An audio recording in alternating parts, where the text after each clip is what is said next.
So I'm happy to introduce Ian Campbell, who lives in Alberta with his loving wife and his two wonderful adult children. Ian has a long history with dermatologists dating back to 2004, but his life was changed forever when he was diagnosed with stage 4 metastatic melanoma in 2020. So thank you so much for joining us and sharing your story, Ian. I'll let you go ahead whenever you're ready. Hello, everybody. I'd like to say thank you for allowing me to present my story. It's actually a very good turnout, 70 people, so that's great. Um, as Abigail said, it started in 2004 when I'd first noticed a bump on my arm, and I went to my doctor, and she suggested I go see a dermatologist regularly. Started seeing my dermatologist in 2004 and continued through until 2018. I'd gone through quite a few dermatologists, so it's very important to actually find one, and if you're not satisfied, get another one that's going to actually act for you and take things off of you and get them tested. If you see something that you're not satisfied with as well, it takes nothing to actually get it taken off and get it sent away. I mean, pathology has to take a look at it, but it can possibly save your life. So I had one on my upper arm in 2018, and I scratched it off. I scratched my 2018, I scratched a spot off that was about the size of a half the size of a pencil eraser on my left upper arm. And when that scratched off, it did not heal right away. So I waited for a little bit. After it didn't heal, went to my dermatologist again. They removed quite a large chunk and sent it away. And sure enough, that was invasive melanoma. So I was faced with now getting that spot removed. And when I did that, I had 2 lymph nodes as well under my left arm removed, which had traces of melanoma in. So it had metastasized, and everything was okay up to that point. In 2020, my wife and I were working on our deck outside, and I felt a pain in my right, my right lung. And it felt just like I had cracked ribs. I had cracked ribs before. I knew the feeling, and I said, "This is weird." I didn't even do anything to actually do it. So Monday, I said, "If it's not gone, I'm going to go get an X-ray." So I went and had an X-ray in 2020, and that was in August. And when I went and had that on a Monday, I was asked to go back Wednesday because they had saw some some marks in my lungs. So when I went back, they actually found that I had nodules, and they said, "We're going to actually refer you to your doctor. So go talk to your doctor," or whatever. So I went and talked to my family doctor. She said, "Okay, I'll schedule a CT scan." Well, the CT scan was scheduled from September to November, the end of November, November 30th. So I said, "Okay, well, there's not much I can do." But anyway, I went and had a piece of skin removed that was also cancer from my back by a plastic surgeon. And my family doctor suggested my plastic surgeon take a look at the X-ray. And so I said, "Okay." So when I went to her, I said, "Can you please take a look at it and see what you think?" She came back and she said, "If that was me and it was my lungs, I wouldn't actually wait till the end of November." And she said, "Hang on, I can make some phone calls." She did. She actually called the Tom Baker Cancer Center here in Calgary, and I actually was in already by the end of September with 1 immunotherapy treatment. So I had a CT assisted biopsy.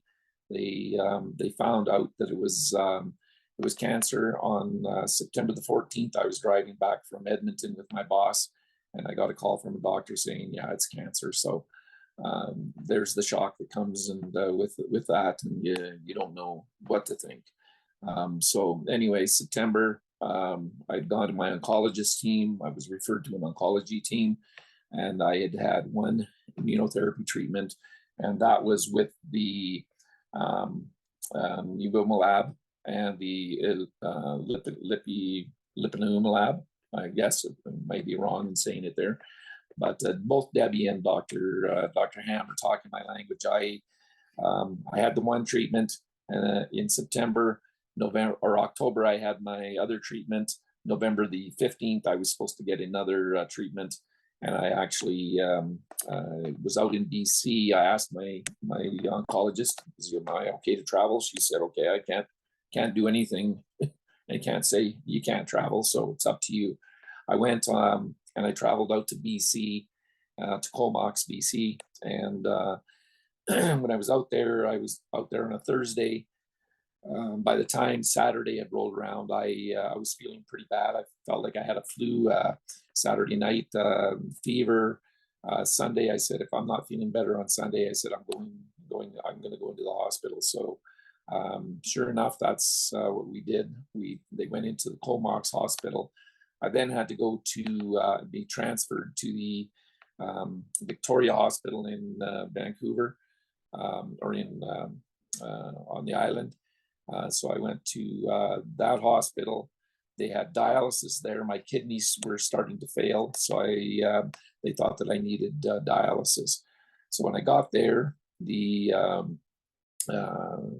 doctor that I was involved with and the oncologist doctor at that time, he had mentioned that the kidneys were starting to fail. I had needed dialysis possibly, so they were going to monitor me. They put me on another CT scan. They checked everything out, and my doctor here in Calgary said too that the CT scan probably wasn't a good thing to do because the contrast and everything really kicks you and doesn't do very well for, especially if your kidneys are starting to fail. I was also taking Advil at the time. My doctor said, "Get off the Advil. We can't do that anymore." So they started giving me drugs. I was in there for 11 days and came back to Calgary after I started feeling better. I was on prednisone. It's a fantastic drug, but it also is hard to get off of. When I was on the prednisone, I came back, and my diabetes, I'm also type 2 diabetic. My diabetes were affecting me, so I had to really watch what I was doing. I started taking needles with insulin at that time, and my oncologist referred me to an endocrinologist. So I talked to my endocrinologist, and he started trying to give me drugs to actually combat the side effects that I was having with my with my whole things that were happening in BC. I did go to my doctor in November, my oncologist, and she said straight up to me, she says, "How do you feel?" She says, "You're not looking very good." I said, "I feel weak." I said, my fingers hurt, my body hurts, my joints hurt, everything about me hurts. In the morning I get up, and yeah, I'm 63 now, but she said, I'm going to do some more blood work. She called us immediately after the blood work was checked and said that my cortisol level was at 0. She said, told my wife, go immediately over. She says, "I've already called the pharmacy, go immediately over there and take 50 milligrams of hydrocortisone." I took that 50 milligrams, and in about 2 hours, I felt like a different person. So thank goodness for my doctor actually ordering up that extra blood work. So anyway, the ups and downs, I've had a lot. I do have hypophysitis. It was determined after I weaned off of the prednisone and had to get onto this hydrocortisone. That my pituitary gland is no longer working, and basically I suffer from hypophysitis.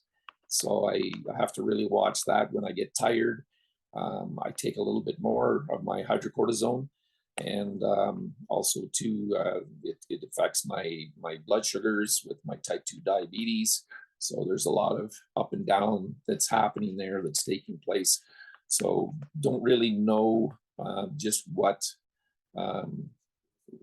drugs I was supposed to take and how much and everything. So I had to go back and forth to my endocrinologist.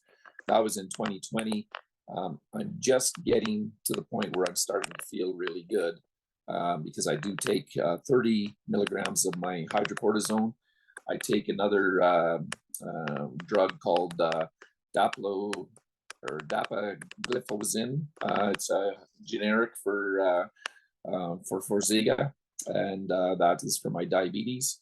I take another drug called Janumet for my diabetes, and I have to carry a little vial of dexamethasone with me when I go on holidays, so that if I do have an issue with not being able to take my hydrocortisone orally, that I have a needle that I have to take my my dexamethasone, and somebody has to give that excuse me, give that to me in a muscle.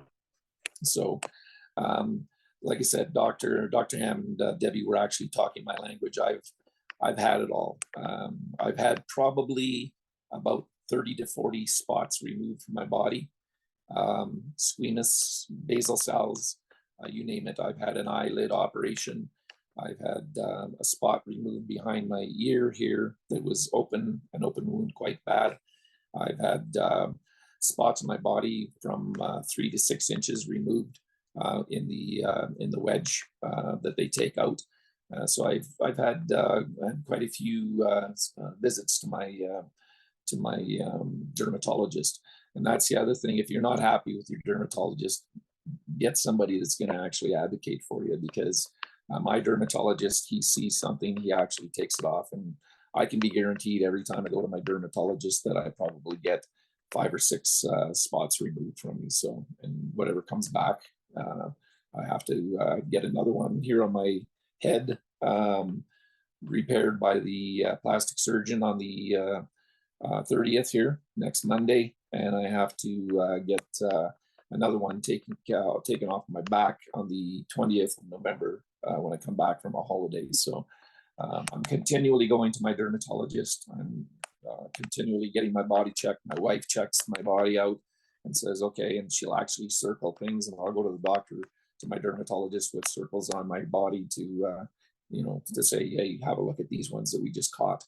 And sometimes, and she did catch the one on my back that's being removed on the 20th of November. That one there, she saw it and circled it, and I went to the dermatologist. And anything you can do to actually advocate for yourself, do it. And as Dr. Ham said, anytime you feel the slightest difference in your health, again, to get that looked at and give them a call. They're there for you, and I listen to the doctors. In my whole array of things that were happening to me in November, when I did come back to, my eyesight started going. I was told I was going to go blind by an eye doctor. That eye doctor asked me to if I wanted to do the possibility of apheresis treatments, which is where they change the plasma in your body. So I said, sure, I'll try anything. So I did 5 apheresis treatments in a matter of just about 7 days, and you're on a gurney and in a hospital bed for 2 hours getting your plasma changed. So that's something that I went through. I had double vision when I was traveling down the highway, and I also had a spot in my left eye that when I blinked, I could see this spot, and it was getting more and more present when I actually blinked. So he actually contacted people down at the Mayo Clinic. He sent my eyeball pictures down to them, and his doctor, or his teacher in Stanford, and he as well said, they all said he's going to go blind. And when I actually had those apheresis treatments, my eyesight started coming back. I have 20/20 now, so I'm happy that he suggested I go for the apheresis treatments. And that's the other thing. Whatever the doctors tell me, I do it. I mean, I don't care. I'll do whatever they want. I'll stand on my head if I have to, if it'll help my health. So I do a lot of posting on Facebook, and I have helped a lot of my friends. They've actually said that they've gone and they've saw spots, so they've gone to the dermatologist, and it's been cancer. So I've got a lot of feedback from friends of mine and people that I know that follow me on Facebook. So again, to tell your friends and wear your sunscreen religiously. I do, and still, had I known I'd known what I was going to be presented with nowadays, I would have actually wore a shirt and everything when I was younger. So please make sure you tell your friends to wear your sunscreen. Ian, for sharing your story with us, very much for being here and